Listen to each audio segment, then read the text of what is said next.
बिस्मिल्लाहिर्रहमानिर्रहीम। अस्सलाम वालेकुम टू एवरीवन। कैसे हैं सब लोग? ठीक हैं बेटे। हमने क्लास 9th न्यू बुक जो है उसको स्टार्ट किया हुआ है। उसका आज लेक्चर नंबर 11 है और आज हम जो बात करने जा रहे हैं वो है टाइम मेजरिंग इंस्ट्रूमेंट। उस पर हम लोग बात करेंगे स्टॉप वॉच पर कि भाई स्टॉप वॉच क्या है। तो भाई स्टॉप वॉच क्या है पहले इसको डिफाइन कर लेते हैं। ये भी एक इंस्ट्रूमेंट है। The instrument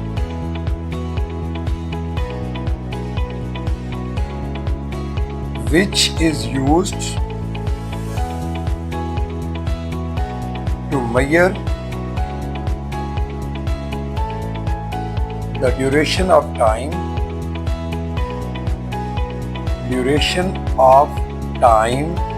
of an event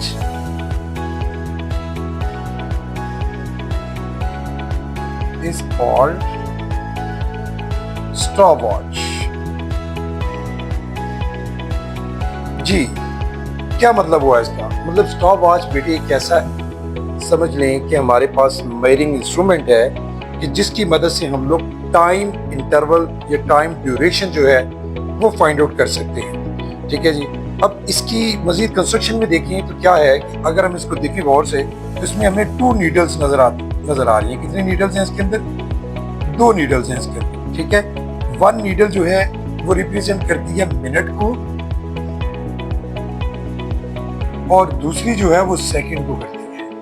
फिर इसमें एक और डायल है, आपको नजर आ रहा है। हमने उस सेकंड वाले डायल को यानी नीडल को आगे 1/10 में कन्वर्ट किया होगा। यानी यहाँ से हमें क्या समझ आ रही है कि हम लोग इस स्टॉपवॉच की मदद से 1/10 जो वैल्यू है सेकंड की वो फाइंड आउट कर सकते हैं। मीन्स के जो मिनिमम मेजरमेंट या लीस्ट काउंट अगर मैं बात करूँ तो लीस्ट काउंट ऑफ स्टॉपवॉच जो है वो किसके इक्वल होगा? स्टॉपवॉच का जो लीस्ट काउंट है वो होगा 1/10 सेकेंड। तो 1/10 सेकेंड का क्या मतलब है? 0.1 सेकेंड। तो ये स्टॉपवॉच से हम लोग जो मिनिमम वैल्यू फाइंड आउट करेंगे टाइम ड्यूरेशन में वो 0.1 सेकेंड की हम लोग फाइंड आउट कर सकते हैं। अगली बात इसमें ये हम करते हैं कि इसको हमने यूज कैसे करना है, इसको चलाना कैसे है। ये बेटा एक स्टॉप वॉच है। ठीक है। थोड़ी सी उससे डिफरेंट है। आजकल पहले जो आती थी वो इस तरह की थी कि इनके ऊपर जो है नॉब होती थी। ठीक है। यहाँ ऊपर इस नॉब को यहाँ से प्रेस किया जाता था। अब जो है नॉब वो यहाँ आई है। तो मैं यहाँ से पहले आपको समझा देता हूँ। इस नॉब को हम प्रेस करते हैं तो स्टॉप वॉच जो है वो ऑन हो जाती है। तो हमने जो ड्यूरेशन फाइंड आउट करनी होती है तब तक ये स्टॉप वॉच चलती रहती है। जैसे हमारा वो इवेंट कंप्लीट होता है तो हम दोबारा इसी नॉब को फिर से प्रेस करते हैं सेकंड टाइम। जब सेकंड टाइम प्रेस करेंगे तो वो स्टॉप हो जाती है। तो फिर हम वो रीडिंग नोट कर लेते हैं कि भाई कितनी ड्यूरेशन हुई थी। थर्ड टाइम जब फिर हम इसको नॉब को प्रेस करेंगे तो इसका मतलब ये होगा कि वो रीसेट हो जाएगी, फिर से 0 पर आ जाएगी। फिर हमने अगर अपने सेकंड एक्सपेरिमेंट के लिए उसको यूज करना है, टाइम ड्यूरेशन फाइंड आउट करनी है, इसी तरह से हम इसको रिपीट कर सकते हैं। तो ये तो हो गया स्टॉप वॉच को यूज करने का तरीका। अगली एक और छोटी सी बात ये भी है कि ये हमारी जो स्टॉप वॉच है जिसकी अभी तक मैंने बात की, ये मैकेनिकल स्टॉप वॉच कहलाती है। इसको क्या बोलते हैं? Mechanical stop watch. इसके अलावा बेटा आजकल जो है मार्केट में वो डिजिटल स्टॉप वॉच भी मौजूद है। जो डिजिटल स्टॉप वॉच होती हैं उनका जो टाइम ड्यूरेशन फाइंड आउट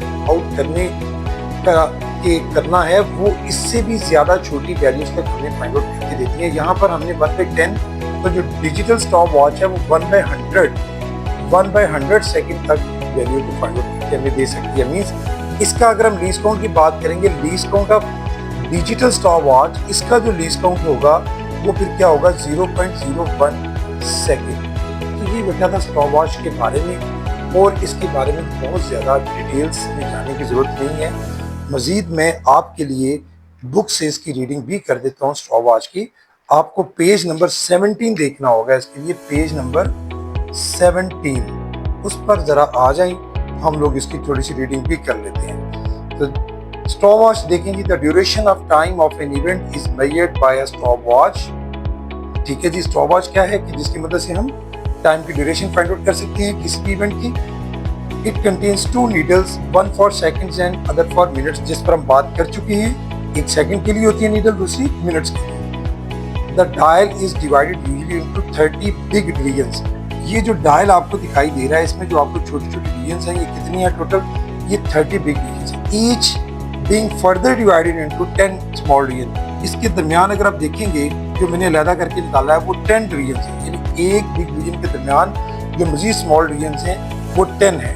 तो इस तरह से फिर 1/10 जो है हम बात कर सकते हैं कि ईच पार्ट में represent 1/10 of a second. Thus 1/10 of a second is the least count of this stopwatch, जिस पर हमने बात ऑलरेडी कर ली, या 0.1 सेकंड भी कह सकते हैं। While using a knob, अब इसको कैसे आप यूज करेंगे, क्या तरीकाकार है? While using a knob present on the top of the device is pressed, जैसे मैंने आपको बताया, इसको आप प्रेस करते हैं तो क्या होता है?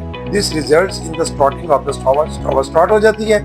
The same knob is again pushed to stop it, हम उसको स्टॉप कर लेते हैं दोबारा इसी को प्रेस करने के बाद। फिर क्या होता है? आफ्टर नोटिंग द रीडिंग, जैसे हम रीडिंग को नोट कर लेते हैं, the same knob is again press, जब दोबारा प्रेस करेंगे तीसरी दफा, to bring back the needle to the zero position, तो हमारी जो नीडल है वो दोबारा कहाँ आ जाएगी? जीरो पोजीशन पर। सादा लफ्जों में उसको दोबारा यूज कर सकते हैं, इसको हमने रीसेट कर लिया। अगली बात, nowadays electronic digital watch जो है are also available which can measure 100th part of second. ये हम बात कर चुके हैं डिजिटल स्टॉपवॉच, उसमें 1/100 यानी 0.01 इसका लिस्ट काउंट। ये आपने याद रखना है, इसमें जो मेन बातें हैं कि स्टॉपवॉच का जो मैकेनिकल स्टॉपवॉच का लिस्ट काउंट है वो 0.1 है, जबकि जो डिजिटल स्टॉपवॉच है उसका लिस्ट काउंट 0.01 है। ये इसमें सबसे इंपॉर्टेंट चीज़ थी जो आपने याद रखनी है। बाकी हमने सारी इस पर बात कर ली। इसके बाद हम आगे चलेंगे। नेक्स्ट है मेजरिंग सिलेंडर, जो कि वॉल्यूम मेजरिंग इंस्ट्रूमेंट है। अभी टाइम मेजरिंग इंस्ट्रूमेंट पर हमने बात की थी, अब हम किस पर बात करेंगे? Volume measuring instrument.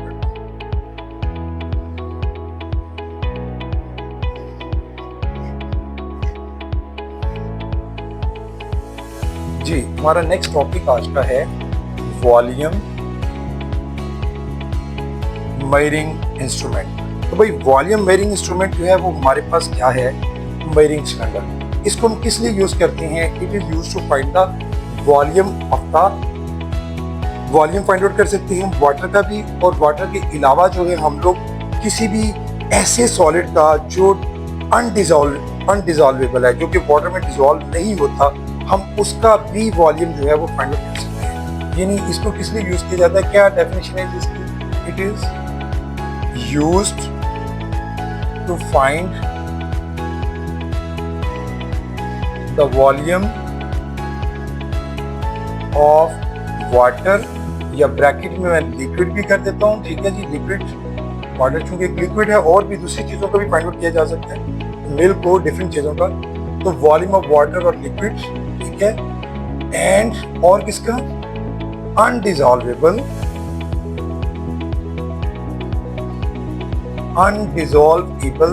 Solid materials. अभी हम इस पर भी बात करेंगे कि उनका कैसे फाइंड आउट करेंगे। पहली बात तो ये है कि हम इसमें वॉल्यूम आसानी से फाइंड आउट कर सकते हैं वाटर का, या वाटर लाइक जो लिक्विड्स होते हैं, ठीक है जी। क्या करते हैं कि हम लोग जो है वाटर जो है वो इसमें, बेटे थोड़ा सा वाटर हम इसमें डालते हैं। ये आप देखें, ये मेरे पास इस वक्त मेजरिंग सिलेंडर है, और इस पर आपको ये जो मेजरिंग सिलेंडर है ये आप देख सकते हैं कि ये 100 ml का है, ठीक है जी। यहाँ से हम लोग इससे 100 ml तक, ये मिलीलीटर तक हम लोग फाइंड आउट कर सकते हैं, या मीटर क्यूब भी इसको बोल सकते हैं, 100 मीटर क्यूब तक का। करना क्या है कि हमने सबसे पहले इसको प्लेस करना होता है एक हॉरिजॉन्टल सरफेस के ऊपर। बिल्कुल हॉरिजॉन्टल सरफेस पर हम इसको रखते हैं। तो हॉरिजॉन्टल सरफेस पर रखने के बाद, ठीक है जी, हम इसमें सपोज हम लोग अभी इसमें ये वाटर डाल रहे हैं। देखिएगा आप लोग कि हमने इसमें वाटर डाला, ठीक है जी। वाटर डालने के बाद हमने इसको रख दिया एक हॉरिजॉन्टल सरफेस पे। अब हॉरिजॉन्टल सरफेस पे रखने के बाद अगर आपको ठीक से नजर नहीं आ रहा तो मैं इसको थोड़ा सा अप करके आपको दिखाता हूँ। सपोज ये हॉरिजॉन्टल सरफेस, मैंने अपने हाथ को भी बनाया है। हमने क्या करना होता है, हम देखते हैं इसकी रीडिंग। हमने इसकी रीडिंग जो है वो कहाँ से देखनी है, क्या करना है, ये अगला काम है, ठीक है। सबसे पहले आपको इसके ऊपर जो है, मैं दोबारा जरा इसको वापस रखता हूँ, आपको कुछ इस तरह से ये शेप नजर आ रही है। ये सपोज इसके अंदर सारा अगर वाटर है, ये आपको शेप नजर आ रही है। इसको क्या बोलते हैं? मिनिस्कस। क्या बोलते हैं इसको? मिनिस्कस।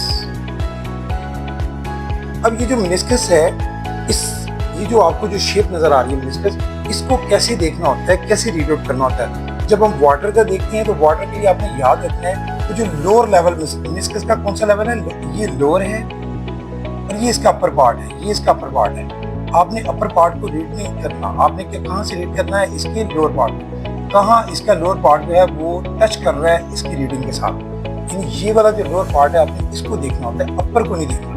तो लोअर पार्ट को एक तो ये चीज़ है। दूसरी आपकी आई होती है कि आपकी आई कहाँ होनी चाहिए। सपोज अगर आपकी आई यहाँ पर होती है, मतलब इसको आप वॉश कर रहे हैं लेकिन आपकी आई कहाँ है, आपकी आई इस पॉइंट पर है, इस पॉइंट से आप इसको वॉश कर रहे हैं, या फिर आपकी आई जो है वो इस पॉइंट पर है, आप इसको यहाँ से वॉश कर रहे हैं। तो तीसरी मैं बना देता हूँ बिल्कुल इसकी डायरेक्शन में यहाँ पर आई। अब आप खुद समझदार हैं कि आप इसकी जो एग्जैक्ट रीडिंग नोट करेंगे वो कहाँ से कर सकते हैं। अगर आप इसको इस पॉइंट से रीड कर रहे हैं, इस पॉइंट से देख रहे हैं, ठीक है, तो ये रॉन्ग है, ठीक है। अगर आप इसको इस पॉइंट से, वो भी रॉन्ग है।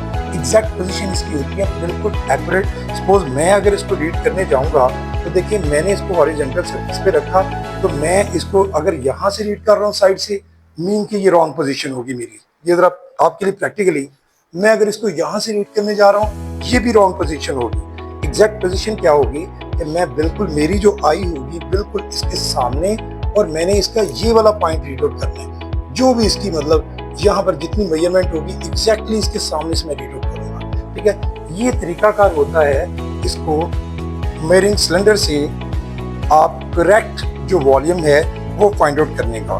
तो बेटा ये एक तो ये चीज़ है। दूसरी बात हम बात करेंगे कि बाज़ हमारे पास ऐसे मटेरियल्स होते हैं जैसे मरकरी वगैरह है। मरकरी में उसका जो उसकी पोजीशन जब उसको हम डालते हैं, उसमें जो यही वाली मेनिस्कस की पोजीशन होती है उसका हम अपर पार्ट यानी जो ऊपर वाला हिस्सा होता है उससे फाइंड आउट करते हैं मरकरी से, क्योंकि उसमें कन्वेक्स जो है हिस्सा वो यूज होता है। ये मरकरी की मैं बात कर रहा हूँ। लेकिन वाटर की जब बात करेंगे तो वाटर में हमने कौन सा लेना है, नीचे वाला हिस्सा, हमेशा इसके जो लोअर पार्ट से इसको हम लोग फाइंड आउट करते हैं। और एक और बात मैंने आपसे की थी, अगर आप लोग कोई सॉलिड है तो उसको आप कैसे फाइंड आउट करेंगे। उसका तरीकाकार बेटा ये होता है कि आप लोग सॉलिड मटेरियल है, सपोज आपके पास ये मेरे पास कोई सॉलिड मटेरियल है, तो मैं इस सॉलिड मटेरियल को क्या करूँगा, इसको किसी रोप के साथ, धागे के साथ मैं इसको बांध कर, मतलब इसको मैंने धागे के साथ बांध देना है, और फिर क्या करना है, मैंने इसको पकड़ लेना है और धागे के साथ बांधे हुए जो इसकी अभी मेजरमेंट है वाटर की वो मैंने नोट डाउन कर लेनी है। सपोज ये जितनी भी थी, सपोज 35 ml में, वैसे एक फर्ज कर लेते हैं। अब मैंने ये जो धागे के साथ मैंने बांधा हुआ है किसी सॉलिड मटेरियल को, उसको मैं इसके अंदर डिप कर दूंगा, ठीक है जी। वो जो सॉलिड मटेरियल है इसकी जैसे ही इसको धोएंगे, ये मैंने यहाँ से मतलब इसको पकड़ा हुआ है, क्या होगा कि जो इसका लेवल होगा लिक्विड का, वो जितना लिक्विड का लेवल ऊपर उठ जाएगा यहाँ से, सपोज यहाँ था वो यहाँ आ गया, ठीक है। पहले सपोज वो 35 था या जितना भी था, एक फर्ज कर लेते हैं, तो वो अब अगर 5 ml उसमें बढ़ गया है तो वो कितना हो गया 40 ml। अब आप 40 में से ये जो पहले वाली 35 रीडिंग की इनिशियल, फाइनल में से इनिशियल रीडिंग को माइनस कर लेते हैं तो हमारे पास 5 आ जाता है आंसर। जो 5 ml होगा वो समझ लें कि जो हमने सॉलिड इसके अंदर है, जो सॉलिड है जो हमने इसके अंदर धागे की मदद से इसके अंदर हमने डिप किया, भेजा है, धोया, उसका जो है हमारे पास वॉल्यूम आ जाता है। ये तरीकाकार होता है। बाकी इस टॉपिक में और मजीद कुछ ज़्यादा नहीं है। मैं बाकी रीडिंग अगर कहते हैं तो मैं आपके साथ रीडिंग भी शेयर कर देता हूँ। पेज नंबर 17 आपने देखना है अपनी बुक का, पेज नंबर 17, उस पर आपकी बुक पर ये आर्टिकल मौजूद है। तो आपके लिए मैं रीडिंग कर रहा हूँ, सुन लें सारा। It is a cylinder made of glass का बना हो सकता है या फिर ट्रांसपेरेंट प्लास्टिक का, जो भी मैंने आपको बताया। इस पर क्या होता है, with scale divided in cubic centimetre और सीसी भी बोल सकते हैं और मिलीलीटर ml। ये जो मैंने आपके सामने बना के आपको दिखाया, marked on it is used to find the volume of liquids का वॉल्यूम इससे फाइंड आउट कर सकते हैं, एंड नॉन डिसॉल्वेबल सॉलिड्स, और ऐसे सॉलिड्स का जो कि नॉन डिसॉल्वेबल है, ठीक है जी, नॉन कवर्ड यूज कर लें यहाँ पर। नॉन डिसॉल्वेबल सॉलिड जो हैं जो इसमें डिसॉल्व नहीं होती। एक तो अगर हम सॉलिड डालते हैं जैसे शुगर होती है, साल्ट होती है, वो तो उसके अंदर वैसे ही डिसॉल्व हो जाएगा। लेकिन आपने वो मटेरियल लेना है जो नॉन डिसॉल्वेबल है, ठीक है। जैसे स्टोन है, पत्थर है, वो पानी में डिसॉल्व नहीं होता, उसको हमने बांध के, या और भी ऐसे जैसे वुड हो सकती है, कोई भी जो डिजोल्व नहीं होता मटेरियल, उस मटेरियल को हमने धागे से बांधकर उसका भी हम लोग फाइंड आउट कर सकते हैं। उसके बाद the level of liquids in the cylinder is mark to find the volume. ठीक है, हम लेवल देख लेते हैं, उसको मार्क कर लेते हैं, उससे पता चल जाता है कि भाई लिक्विड का वॉल्यूम कितना है।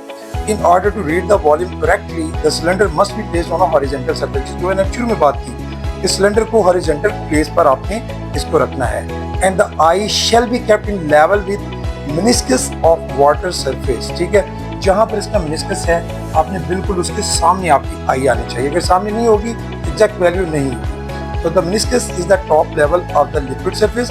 Water in the cylinder curves downward and its surface is called concave surface. यानी वाटर की मैंने आपको बताया नीचे वाली क्या होती है, कनकेव होती है। ये वाली हमने लोअर वाली, और अपर जो है ये कन्वेक्स होती है। आपने कनकेव जो है वो जो है उसको रीडिंग के तौर पर आपने यूज करना होता है। जो water in the cylinder curve downward and its surface is called concave surface कहलाती है। The reading is taken corresponding to the bottom edge of the surface.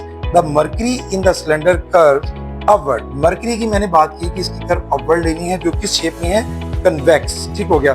तो इसी तरह से its surface is convex and the reading is taken corresponding to the top edge. ठीक है, और ऊपर की तरफ टॉप एज की तरफ रीडिंग जो है वो दी जाती है। The cylinder can be use to find the volume of solids. जैसे आखिरी लाइन में सिर्फ बताया गया था कि हम लोग सॉलिड का वॉल्यूम जो है वो भी इससे फाइंड आउट कर सकते हैं, लेकिन मैंने आपको वो करके भी बता दिया वो कैसे फाइंड आउट करेंगे। ये हमारा एक टॉपिक था मेरिंग सिलेंडर। इसके बाद एक छोटा सा टॉपिक और है, वो भी मैं आपके साथ डिस्कस करके तो इसको आज मेरिंग ये जो इंस्ट्रूमेंट्स हैं उनको फिनिश करने जा रहा हूँ। ठीक है, तो नेक्स्ट जो टॉपिक है वो है जी हमारे पास आज का displacement can method. Displacement can method. Displacement can method जो है ये बेसिकली यूज ही इस मकसद के लिए होती है कि आप जैसे अभी हम बात कर रहे थे किसी सॉलिड का हमने निकालना है, उसका वॉल्यूम कितना है, तो ये यूज ही इसी पर्पस के लिए होती है। इसकी शेप थोड़ी सी बना के आपको दिखाता हूँ ताकि आपको समझ आ जाएगी कि भाई ये कैसे ये यूज की जाती है। इसकी शेप कुछ इस तरह की होती है। ठीक है जी, ये हमारे पास एक डिस्प्लेसमेंट कैन है और इसके साथ हम लोग एक मटेरियल जो है कोई भी, तो ये भी हम साथ यूज करते हैं हासिल करने के लिए। छोटा बीकर ले सकते हैं, कुछ भी। अब हम क्या करते हैं, सबसे पहले हमने जो काम करना होता है बेटा, हमारा काम ये होता है कि हम इसमें वाटर को भरते जाते हैं। ठीक है, ये देखिए मैंने इसमें वाटर भरता गया। जब एक लेवल तक वाटर जाएगा तो क्या होगा कि वाटर यहाँ से मूव करना शुरू कर जाएगा इसमें कितना एंड अदर जो हमने इसके साथ अटैच किया हुआ बीकर या कोई सिलेंडर भी रख सकते हैं, कोई और मटेरियल भी रख सकते हैं हम लोग यहाँ पर इसको। लेकिन हमने करना क्या है, हमने जैसे ही देखना है ये फिल हो गया है और यहाँ से ये गिर जाएगा, वाटर मजीद अगर डाला हम वहाँ इसको स्टॉप कर देते हैं। ठीक है जी, करना क्या होता है उसके बाद, जैसे पीछे मैंने आपको बताया कि हमने कोई भी सॉलिड मटेरियल है उसको धागे के साथ बांधना है और धागे के साथ बांध कर हमने उस सॉलिड मटेरियल को कहाँ ले जाना है, इसके अंदर। मतलब ये एक सॉलिड मटेरियल है जिसको मैंने धागे के साथ बांधा हुआ है और इसको मैंने इसके अंदर डिस्प्लेसमेंट कैन में डुबो दिया। होगा क्या कि जैसे इसमें डुबोएंगे तो क्या होगा कि भाई यहाँ से जो वाटर है इस रास्ते से डिस्प्लेसमेंट कैन से वाटर इसके अंदर गिरना शुरू होगा। अब यहाँ पर वाटर जो है वो सपोज ये जितना भी, मतलब ये हमारे पास कोई भी हम सिलेंडर ले सकते हैं, चाहे यही वाला आप मेरी सिलेंडर ले लेते हैं, उस पर हमारे पॉइंट्स बने होते हैं, सारे लिखा होता है कि कितनी रहती है। तो यहाँ पर जितना वाटर इसके अंदर, वो चाहे 5 ml है, 10 ml है, जितना ml है, हम आसानी से वो यहाँ से फाइंड आउट कर सकते हैं। किया हमने क्या है कि हमने जो भरा हुआ था हमारे पास डिस्प्लेसमेंट कैन ऑलरेडी वाटर से भरा हुआ था, जिसमें हमने सिर्फ अभी इसको डाला ही सॉलिड पार्ट को इसके अंदर धागे की मदद से, तो क्या हुआ कि वाटर यहाँ से मूव करके इसमें जा, तो ये जितना वाटर इसमें जाएगा इसका जो वॉल्यूम हमारे पास आएगा वो इस सॉलिड का हमारे पास वॉल्यूम होगा। ये तरीकाकार होता है बेटा डिस्प्लेसमेंट कैन मेथड से। इसका पेज नंबर है आपके पास 18, पेज नंबर 18 है। ये भी मैं आपके साथ रीडिंग कर रहा हूँ, रीडिंग के साथ शेयर कर रहा हूँ, आप लोग सुन लें। देखें जी, डिस्प्लेसमेंट कैन मेथड क्या है। If the body does not fit into the marrying cylinder, तो क्या करते हैं, देन एन ओवरफ्लो कैन और displacement can of wide opening is used.